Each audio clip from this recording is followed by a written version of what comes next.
Seperti inilah aktivitas jumlah siswa sekolah dasar hingga SMA dari keluarga kurang mampu di Kelurahan Megang, Kecamatan Lubulingga Utara 2, memanfaatkan jaringan WiFi gratis untuk belajar secara daring di saat pandemi COVID-19.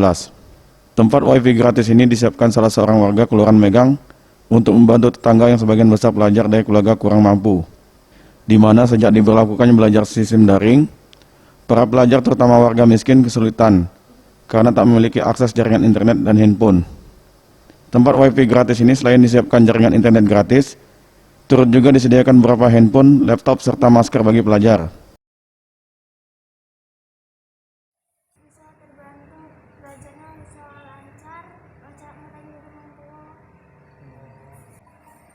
WiFi gratis, dikasih masker, terus Bantu tak dengan adanya wifi ini? Bantu ya. Aku seneng seperti ini. Pengen ke sekolah lagi ya. Tempat fasilitas WiFi gratis ini akan terus disediakan bagi pelajar dari keluarga kurang mampu hingga kebijakan belajar sistem daring berakhir. Tim Liputan, Sriwijaya TV.